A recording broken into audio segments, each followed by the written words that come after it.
ala fitratil Islam wa kalimatil ikhlas wa ala dini nabiyyina Muhammadin sallallahu alaihi wasallam wa ala millati abina Ibrahim hanifa wa ma kana minal musyrikin.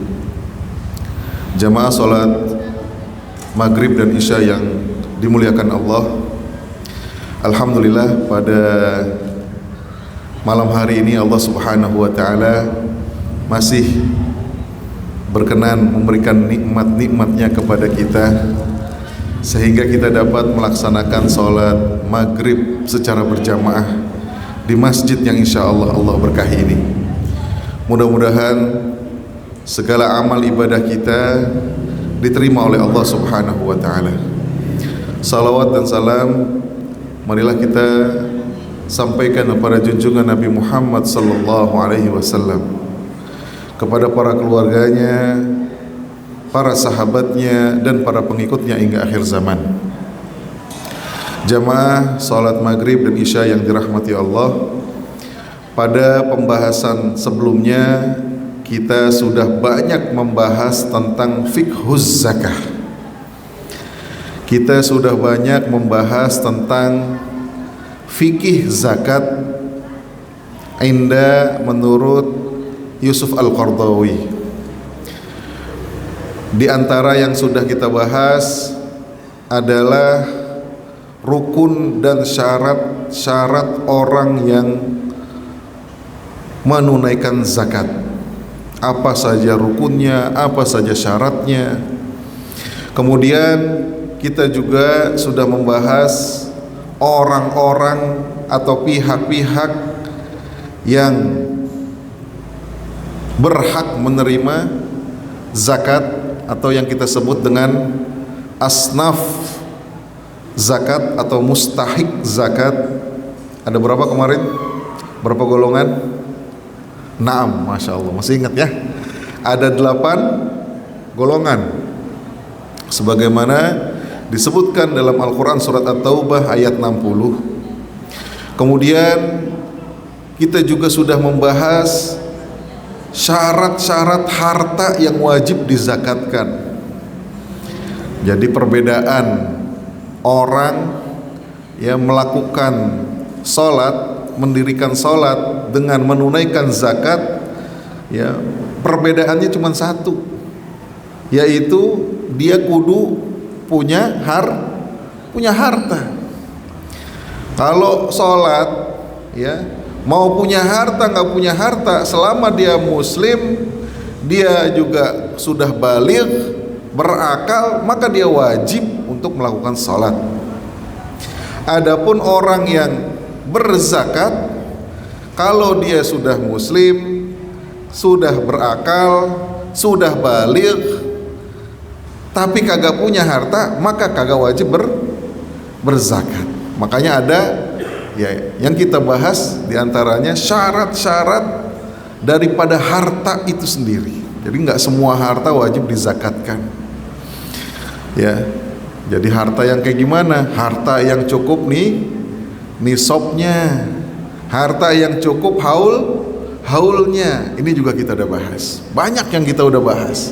Terakhir pertemuan yang bulan kemarin, kita sudah membahas apakah zakat dengan pajak itu sama apa kagak. Ya, pajak dengan zakat itu sama apa kagak. Ya, karena sempat rame di media sosial, di berita, bahwasanya salah satu menteri ya menyebutkan bahwa yang namanya zakat itu sama dengan pajak. Ya, dan ini udah kita bahas, apakah sama dengan pajak apa kagak. Ternyata jawabannya adalah tidak sama. Ya, apakah zakat bisa menggantikan pajak? Kalau udah berzakat, apakah nggak perlu menunaikan pajak lagi? Nggak bisa saling menggantikan. Kalau zakat ya wajib bagi seorang muslim, harus ditunaikan bagi seorang muslim, maka pajak juga wajib atau kudu ditunaikan sebagai warga negara. perbedaannya sangat banyak sekali. Ya, di antara yang disebutkan oleh Yusuf Al-Qaradawi, pertama, zakat itu berbeda dengan pajak. Pertama adalah niatnya. Innamal a'malu binniyat. Sesungguhnya yang namanya amal itu bergantung pada niatnya. Jadi kalau orang mau menunaikan zakat, kemudian dia juga sebagai warga negara pingin menyalurkan pajak, kira-kira gimana kira-kira? Niatnya double, niatnya double. Bisa nggak kira-kira? Nah, ini kan jadi pertanyaan, sebagaimana orang, ini udah kita contohkan sebagaimana orang kalau puasa habis Ramadan itu ada yang namanya puasa Syawal, 6 hari puasa sunnah Syawal nilainya seperti puasa Qasyamid Dahri. Kalau orang puasa 6 hari di bulan Syawal, puasa sunnah nih, maka nilainya itu sebanyak orang berpuasa selama satu tahun. Jadi orang banyak yang pingin melaksanakan ibadah sunnah Syawal. Kebetulan besok hari Senin misalnya, enggak? Jadi dia pengen niat puasa Syawal, sekaligus niatnya apa? Sekaligus pengen puasa sunnah Senin. Double kan? Double tuh. Apalagi dalam berpuasa Ramadan misalnya, kebetulan dia meninggalkan puasa karena uzur misalnya. Sekalian ganti dah. Sekalian ganti. Jadi puasa sunnah Syawal, puasa Senin, puasa sunnah Senin sekalian ganti. Ada nggak yang begini nih? Ada nggak yang begini? Ditambah lagi, kebetulan Senin besok tanggal Ayyamul Bid 13, 14, 15. Wah, 4. Double nih, bukan double lagi, triple, bukan triple, 4 niat dalam satu amalan. Apakah ini diterima? Wallahu a'lam bishawab. Allah yang menerima amalan satu hamba, tapi yang penting ikhlas. Nah, ini berkaitan dengan haknya Allah Subhanahu wa taala. Adapun zakat dengan pajak ini ada perbedaan. Yang satu niatnya karena niat kita taat kepada Allah, Yang satu lagi niatnya karena taat kepada pemerintah. Ini gimana nih? Maka Yusuf Al-Qaradawi mengatakan kalaupun orang itu sama niatnya, oke, itu lewat. Coba yang kedua. Yang kedua itu adalah sasaran daripada zakat dan pajak. Bisa disamain nggak sasarannya? Nah, di sini udah berbeda nih. Kalau zakat sasarannya berapa? Nah, tadi udah kita sebutin. Kalau zakat sasarannya hanya terdapat pada 8 golongan. Nggak boleh lebih daripada itu atau di luar sasaran itu. Bahkan kalau ketahuan lembaga zakat menyalurkan dana zakat tidak sesuai dengan ketentuan, bisa jadi pada perpanjangan izin itu bisa jadi nggak diberikan rekomendasi lagi. Kenapa? Karena yang namanya lembaga zakat ini kalau di Indonesia ini selalu harus mematuhi ketentuan-ketentuan. Ada yang namanya indeks kepatuhan zakat, berapa rasionya, berapa persen untuk asnaf A, B, C, D. Bahkan amil saja nggak boleh lebih daripada 12,5%. Giliran ada misalnya yang melebihi ketentuan dibredel. Udah ada contohnya dah. Udah ada contohnya. Yang di Ciputat tuh udah dicopot. Udah ada tuh. Tapi kebetulan bukan zakat ya, lembaga kemanusiaan. Kenapa? Karena terlalu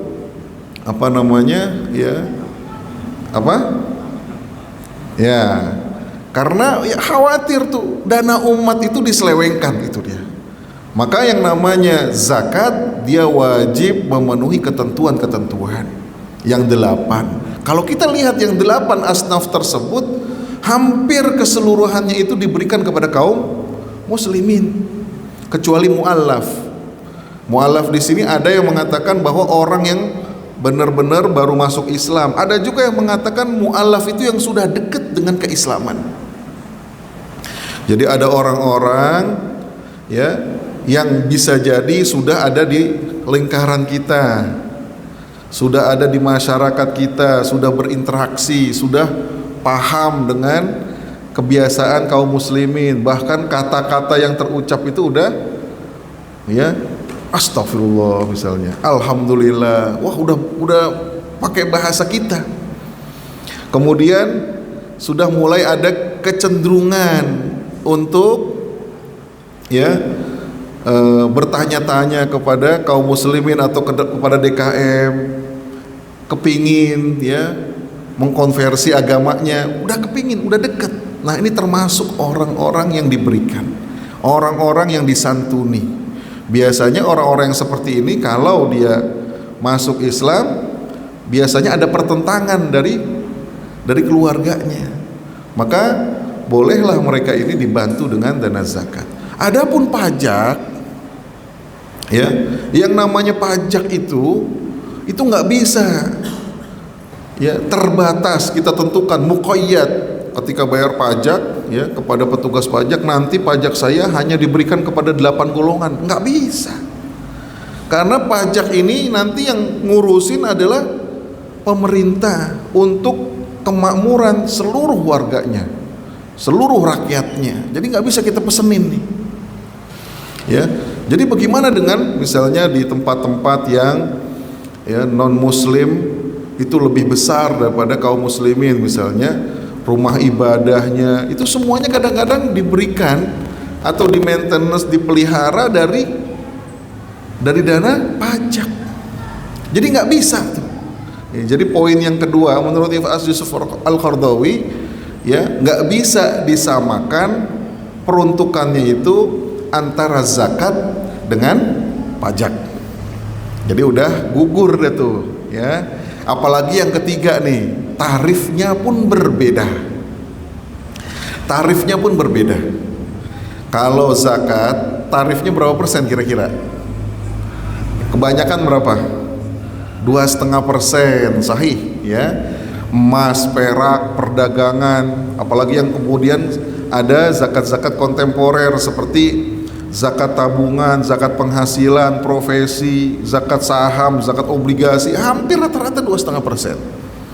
Adapun pajak, berapa persen pajak? 11, 12 nggak jadi 11 misalnya. Ada nggak yang lebih daripada itu? Ada. PPNBM banyak, ya banyak Pak ya. Apalagi kalau beli kendaraan ada pajaknya. Kemudian nanti tahunan ada pajaknya lagi tuh, kendaraan. Ada lagi.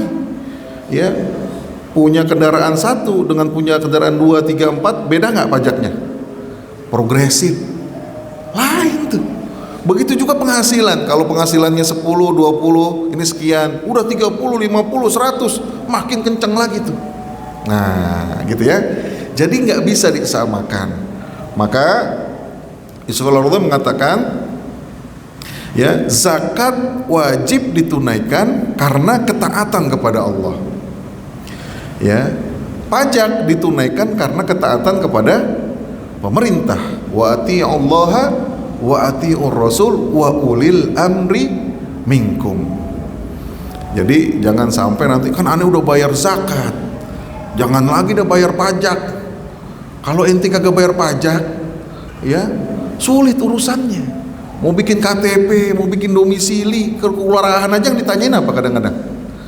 Yang ditanyain PBB ya nggak? PBB gimana Pak? Udah bayar belum? Coba Pak. Wah, nggak ada hubungannya PBB, ditanyain PBB. Ya, nanti kalau mau jualan rumah, mau jualan kendaraan, ya biasanya diminta untuk dilunasin dulu tagihan-tagihannya, bener nggak? Ya, tagihannya mana nih? Wah, bererot nih, panjang banget nih. PBB tahun 2004, 2025, 2000 terus ke bawah. Kudu diselesaikan dulu. Ya, maka ya menurut Usul Al-Qaradawi tidak dapat menggantikan antara zakat dengan pajak, atau sebaliknya, kalau udah menunaikan pajak nggak perlu berzakat. Enggak. Ustaz, bagaimana kalau saya ke dalam keadaan kesulitan, Ustaz? Kalau dalam keadaan sulit, yang namanya pajak itu nggak diberlakukan kepada orang yang sulit. Ya, tukhadhu min aghniyaihim wa tarutuhum ila fuqaraihim, kata Rasulullah SAW. Zakat itu diambil, tukhadhu min aghniyaihim, dari orang-orang yang mampu, orang-orang yang kaya di antara kalian, wa tarutuhum ila fuqaraihim, dan dikembalikan kepada orang-orang yang fakir di antara kalian. Ustaz, saya belum punya. Kalau belum punya, ya bahkan bukan antum disuruh berzakat, tapi antum diberikan zakat. Bayangkan ya, kemarin yang kita sudah hitung, ya orang yang dikenakan zakat itu yang kira-kira punya harta itu berapa kemarin, kita udah hitung tuh. Ya sekarang apalagi emas naik lagi nih, 2 juta lebih sekarang ya. 2 juta lebih. Kemarin masih kita hitung 1,9, baru aja sebulan yang lalu kita bilang 1,9. Sekarang 2 juta lebih. Bahkan ada yang 21, coba lihat dah. 2,1. Kalau kali 85 gram ya, dikiaskan dengan emas, disetarakan dengan emas, maka berapa duit tuh? 85 kali 2. 85 kali 2 berapa? 8 kali 2 16, 170, betul ya? 170 juta rupiah yang harus dimiliki oleh orang yang berpotensi untuk menunaikan zakat. Dan itu 170 juta itu bukan sekali 2 kali, bukan sehari 2 hari, tapi selama setahun. Nggak boleh dia kurang sedikit pun. Lebih boleh nggak? Nah, lebih boleh. Artinya dia punya pendapatan minimal atau punya simpanan minimal 170. Dia udah gunakan harian, dia udah gunakan bayar ini, bayar cicilan, bayar itu misalnya. Kemudian dia gunakan untuk bayar sekolah misalnya. Udah operasional rumah, udah semua, tapi kalau dilihat tabungannya nggak pernah kurang daripada 170. Ya, tabungannya di atas 200, 300, 500 juta misalnya. Maka inilah yang ya berpotensi untuk dihitung dan dikeluarkan zakatnya. Jadi kalau Ustadz, kalau saya cuma numpang lewat Ustadz, ya kagak lagi dah. Kalau numpang lewat mah enggak ente. Orang kaya baru belum. Orang kaya beneran baru iya. Ya, beda nih. Orang kaya beneran ya dia nggak punya, ya nggak punya kelebihan yang nggak pernah kurang daripada 170 juta. Nah gitu ya. Taib, insyaallah hari ini kita akan sambung bagaimana kedudukan pajak dalam Islam. Ya, apakah pajak itu sudah ada zaman Rasulullah Sallallahu Alaihi Wasallam? Satu. Dan kedua, apakah pajak itu diberlakukan kepada kita kaum muslimin? Ini biar tahu nih. Ya, pertama, apakah pajak sudah ada pada zaman Rasulullah? Yang kedua, apakah pajak tersebut diberlakukan kepada kaum muslimin? Ya, sekarang kan kaum muslimin, ya sekarang nih ya, kita bayar zakat nggak? Bayar zakat nggak? Bayar zakat. Bayar pajak nggak? Oh, pada bayar pajak.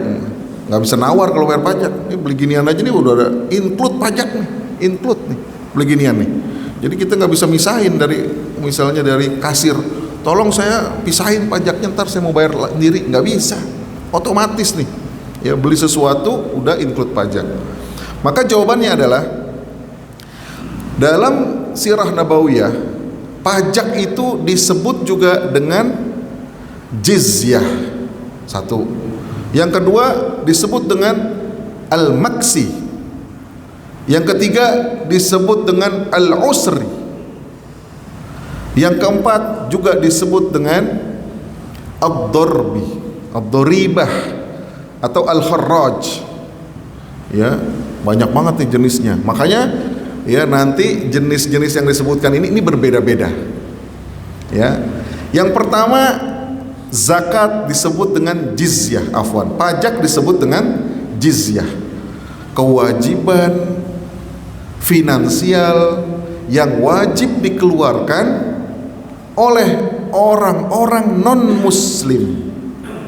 Ya, ingat nih, kewajiban finansial yang wajib dikeluarkan oleh non-muslim karena mereka tinggal di wilayah kaum muslimin dan mereka dilindungi oleh kaum muslimin. Ini disebut dengan jizyah. Ya. Kemudian yang kedua, al-usr. Al-usr ini adalah kewajiban dari pertanian, dari hasil pertanian yang dihasilkan oleh orang-orang non-muslim di negeri kaum muslimin. Yang ketiga, al-kharraj. Al-kharraj ini disebut dengan kewajiban finansial yang dipungut kepada non-muslim karena tinggal di bumi kaum muslimin. Ya, bahasa mudahnya jizyah, kharraj dengan al-usr ini berbeda-beda. Kalau yang terakhir al-kharraj itu biasanya berkaitan dengan pajak bumi karena dia tinggal, ya, dia punya rumah, dia punya gedung, dia punya lapak, toko, perdagangan gitu ya di wilayah kaum muslimin, maka dia wajib membayarkannya kepada Amirul Mukminin. Ini disebut dengan kharraj, atau kalau bahasa kita apa? Pajak PBB, pajak bumi bangunan. Ada yang disebut dengan al-usr, retribusi, ya, pajak yang dihasilkan dari pertanian, perkebunan yang dihasilkan oleh kaum non-muslim, kemudian dalam panennya dia wajib memberikan 1/10 atau 1/20 kepada kaum muslimin, dalam hal ini Amirul Mukminin. Jadi ada perbedaan, ya.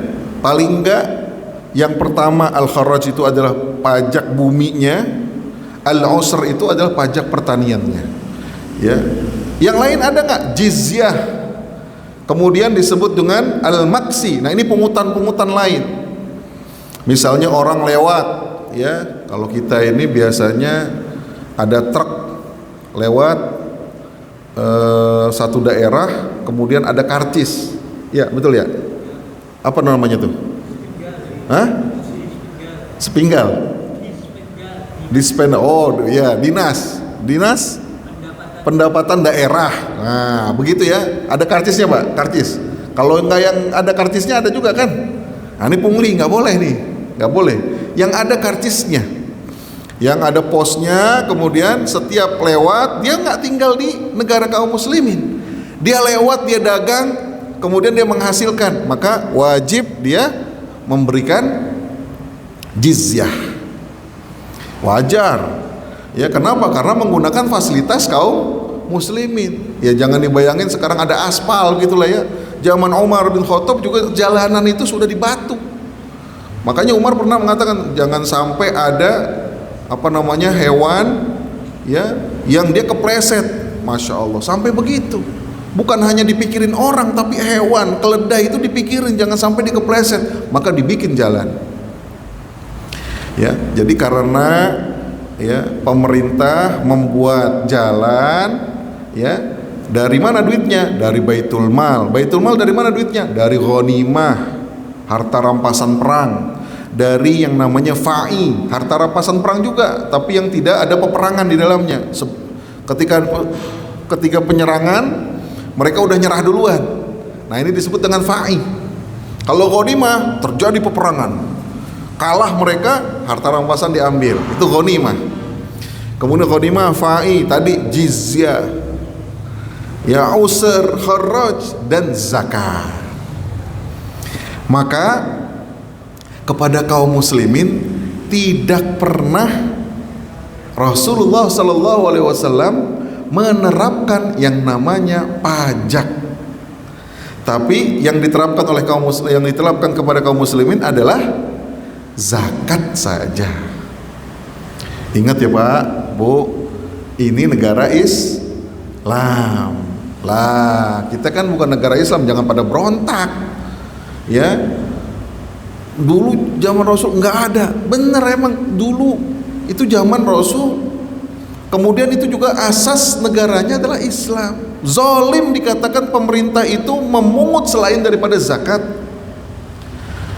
Adapun pajak dipungut dari kaum muslimin, ya. Ini ada kisahnya. Dan kisahnya itu bukan pada zaman Rasulullah dan bukan pada zaman Khulafaur Rasyidin. Udah jauh. Ratusan tahun setelah Rasulullah SAW wafat. Ini disebutkan ya di dalam kitab ya Mustafa Al-Sibai, ya, Mesir, tahun 900 halaman 196. Pada masa pemerintahan Amirul Mukminin, namanya siapa? Namanya Yusuf bin Tashfin di Andalus. Ini sekali-sekalinya kaum muslimin dimintain ya pajak. Jadi ada dana yang disetorkan selain zakat kepada kaum muslimin. Oleh siapa? Oleh Amirul Mukminin Yusuf bin Tashfin di Andalus. Beliau membutuhkan uang untuk mempersiapkan pasukan dan menghadapi musuh. Ingat ya, kita baca dulu nih. Namun di Baitul Mal ketika itu tidak tersedia cukup dana untuk keperluan tersebut. Lalu Amirul Mukminin mengumpulkan para ulama dan para hakim, ya, termasuk Qadhi Al-Walid Al-Baji. Mereka semua dengan suara bulat memfatwakan bahwa kaum muslimin, ya, diperbolehkan kepada kaum muslimin untuk diambil sejumlah uang yang diperlukan. Untuk apa? Untuk keperluan perang tersebut. Ingat, hanya diambil pada saat itu sesuai dengan jumlah yang ditetapkan saja. Jadi enggak terus-terusan. Habis perang selesai udah nggak ada lagi zakatnya, cuman pungutannya cuman zakat lagi, nggak ada lagi pungutan selain zakat kepada kaum muslimin. Ya, jadi ya di dalam Islam sudah ada belum zakat pajak zaman Rasul? Sudah ada. Rasul mewajibkan pajak kepada non muslim saja. Akibatnya apa? Karena mereka sudah menyerah kepada kaum muslimin. Ya, ada yang disebut dengan kafir dua, ya, kafir yang melawan, namanya kafir harbi. Yang satu lagi ada yang disebut dengan kafir yang nurut, kafir yang tunduk. Nah, ini disebut dengan kafir zimmi. Kepada kafir harbi diserang. Ya, kalau mereka sudah menyerah, dah diusir. Mereka nggak mau tinggal sama kaum muslimin, maka diusir. Ya. Yang kedua kafir zimmi, mereka mau tunduk kepada kaum muslimin, mereka nggak diusir. Mereka bersama-sama, ya, kaum muslimin untuk tinggal di negara tersebut. Ya, kan kaum muslimin dari Jazirah Arab sempat tinggal Rasulullah SAW itu mulai berkembang, ya, termasuk ke daerah-daerah yang di luar Jazirah Arab. Ya, misalnya Romawi, Persia itu juga dibebaskan. Makanya istilahnya kaum muslimin bukan menjajah, bukan mengokupasi, bukan menginvasi. Ya, istilahnya kaum muslimin menurut para ulama, setelah kaum muslimin sudah Fathul Mekah, ya, maka mereka juga harus menaklukkan daerah-daerah lain. Fathu, ya, Mekkah, menaklukkan kota Mekkah. Dari apa? Tahrirul ibad min ibadatil ibad ila ibadah rabbil ibad. Tahrirul ibad, membebaskan manusia, min ibadatil ibad, dari penghambaan sesama manusia, ila ibadati rabbil ibad, kepada penghambaan Robnya manusia. Robnya manusia siapa? Allah Subhanahu wa ta'ala. Jadi yang dimaksud kaum muslim itu, ya, menyebar ke daerah-daerah di Jazirah Arab, kabilah-kabilah kecil, termasuk kabilah-kabilah yang besar, termasuk, ya, Persia dan Romawi. Ketika itu mereka ini dalam rangka membebaskan penghambaan sesama manusia, membebaskan kesyirikan intinya. Ya, dan diketahui kalau Rasulullah pasukannya yang masuk, maka, ya, negara tersebut akan hilang dari kezaliman yang bertahun-tahun lamanya. Makanya mudah sekali, ya bukan mudah sekali, relatif mudah untuk menaklukkan, ya, wilayah-wilayah di luar Jazirah Arab. Kenapa? Mereka sudah tahu bahwa yang dibawa misi oleh Rasulullah dan para sahabatnya itu adalah membebaskan dari cengkeraman raja-raja yang diktator ketika itu. Kan kita tahu yang namanya raja-raja zaman dulu itu udah kayak Tuhan, ya. Firaun misalnya, ana rabbukumul a'la, ya, menyatakan dirinya itu adalah saya paling Tuhan yang paling tinggi, saya yang bisa menghidupkan, saya bisa mematikan. Bayangin tuh, orang disuruh nyembah kepadanya, orang disuruh, ya, taat kepadanya. Begitu juga pemimpin-pemimpin yang lain, kaisar, ya, raja-raja Romawi, raja-raja Persia, maunya disembah oleh rakyatnya. Giliran dapat informasi di Jazirah Arab ada pemimpin yang adil, yang membebaskan warganya dari kezoliman, kezoliman para pemimpin-pemimpin diktatornya, maka mereka tuh ketika mau diserang oleh kaum muslimin, rakyatnya membela. Bahasanya kaum muslimin mau datang nih, ya, ayo siap-siap, kan biasa begitu kalau mau datang. Nah, mereka ini enggak, ayo kita bukain pintunya sekalian, ya enggak, bukain pintunya sekalian biar dia datang tuh, ya, biar kerajaan ini repot. Maka inilah yang dilakukan oleh Rasulullah dan para sahabatnya. Jadi, ya, Rasulullah dan para sahabatnya ketika datang ke satu daerah, mereka membebaskan kesyirikan di situ, membebaskan penghambaan kepada raja-raja di situ. Lihat, ada dua di situ. Kalau kafir, kalau orang di situ termasuk orang yang melawan, maka ini disebut dengan kafir harbi, diperangin. Kalau orang sudah menurut, nah, kebanyakan yang menurut. Kenapa menurut? Karena kalau sudah menurut, hartanya, jiwanya itu dilindungi sepenuhnya oleh kaum muslimin. Nggak boleh hartanya dirampas, nggak boleh tokonya dirampas, maka dia dilindungi sebagaimana kaum muslimin, ya, di dalam negerinya sendiri. Mereka hidup bersama-sama ketika itu. Masya Allah, ya. Maka yang seperti inilah yang, ya, mereka itu diberikan kewajiban untuk memungut pajak, ya.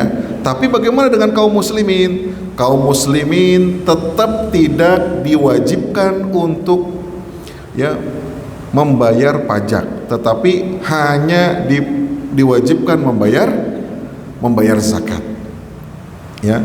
Jadi pertanyaannya yang pertama, apakah sudah ada zaman Rasulullah Sallallahu Alaihi Wasallam yang namanya pajak? Naam, sudah ada, dan diberlakukan hanya kepada non muslim saja, yang tinggal, yang berusaha, yang bertani, yang beternak. Kalau dia punya penghasilan, ayo sumbangan, ya. Sama-sama sebetulnya kaum muslimin nyumbang zakatnya, non muslim juga nyumbang pajaknya. Tapi pajaknya tidak sama dengan zakat, ya, berbeda tarifnya. Yang kedua pertanyaannya yang harus kita jawab, Apa tadi yang kedua? Apakah pajak tersebut wajib dikeluarkan oleh kaum muslimin? Ketika itu nggak wajib. Ya, yang wajib adalah zakat. Kemudian keterkaitan dengan sekarang bagaimana kira-kira? Nah, sekarang kaum muslimin banyak tinggal di Indonesia, sekitar 250 juta dari 287 juta jiwa, ya, 87%-nya adalah kaum muslimin. Banyak gak tuh pajaknya? Banyak gak pajaknya? Loh, banyak banget ya, ribuan triliun pajak. Bagaimana pajaknya? Apakah kita wajib mengeluarkan pajak kepada pemerintah? Wajib nggak? Wajib. Kenapa wajib? Kenapa wajib? Nah, kita bukan negara Islam, kita negara Pancasila, punya undang-undang dasar yang mengatur tentang pajak. Pajak juga berarti kan, kalau kita lihat dalam definisinya, kewajiban finansial perorangan ataupun badan yang dikeluarkan kepada pemerintah untuk kemakmuran rakyatnya, sebesar-besarnya untuk kemakmuran rakyat.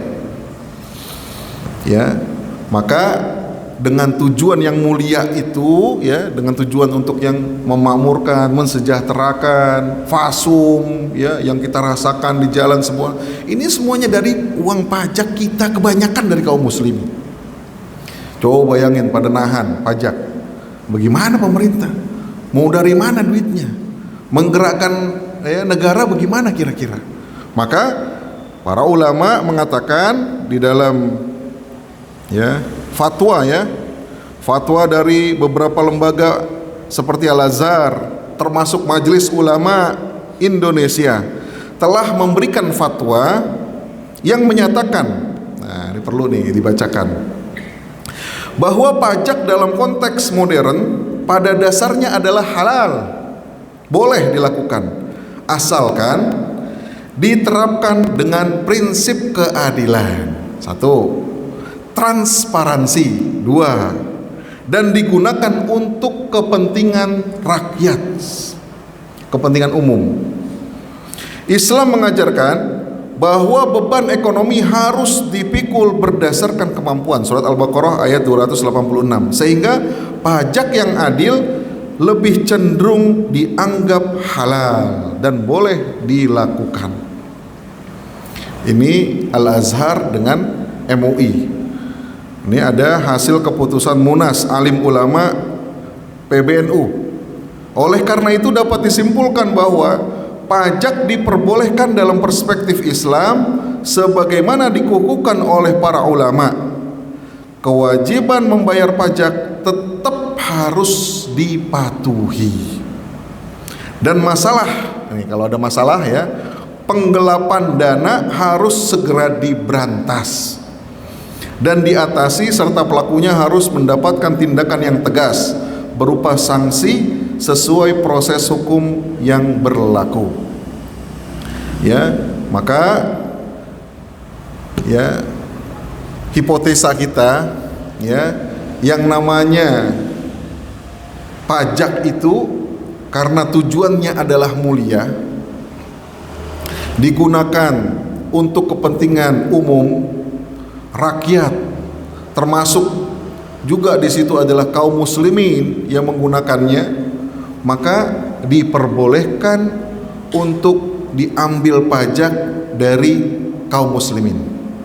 Ini penting. Kedua, kalau ini kan masalahnya sekarang, saya kagak mau bayar pajak dah, ngapa sih? Itu pegawai pajak begitu modelnya. Wah, pada flexing, flexing. Aduh. Flexing apa flexing? Ya, memperlihatkan kemewahan, entar mobil, entar rumah, entar apa yang dipakai gitu ya, maupun sama keluarganya, kemudian sama anaknya, sama istrinya. Kadang-kadang kita itu jadi apa namanya? Ya jadi, ini bener nggak sih pajak kita nih? Ya, bener nggak nih pajak kita digunakan dengan ya sesuai dengan ketentuan yang berlaku? Apa nggak dicelot ntar nih? Dicelot apa dicelot? Diambil, ya. Nah, ini juga menjadi perhatian pemerintah. Harusnya menjadi perhatian pemerintah. Seharusnya yang seperti ini tidak boleh dilakukan sehingga tidak mengecewakan ya rakyat atau kita yang membayar pajak. Jadi intinya adalah wa atiullaha wa atiur rasul wa ulil amri minkum. Taati Allah, taati Rasul dan ulil amri minkum. Ulil amri itu adalah pemimpin kita semua. Adapun nanti permasalahan dia tidak amanah, kita serahkan kepada Allah Subhanahu wa taala di akhirat. Tapi di dunia seharusnya juga dia harus mendapatkan hukuman yang sangat berat supaya tidak mengulangi ya atau tidak mencederai kepercayaan masyarakat dalam membayar pajak. Wallahu a'lam bishawab. Ini yang bisa saya sampaikan. Mudah-mudahan apa yang disampaikan bermanfaat. Kita tutup dengan hamdalah dan kafaratul majlis. Alhamdulillahirabbil alamin. Subhanakallahumma wa bihamdika asyhadu an la ilaha illa anta astaghfiruka wa atubu ilaik. Assalamualaikum warahmatullahi wabarakatuh.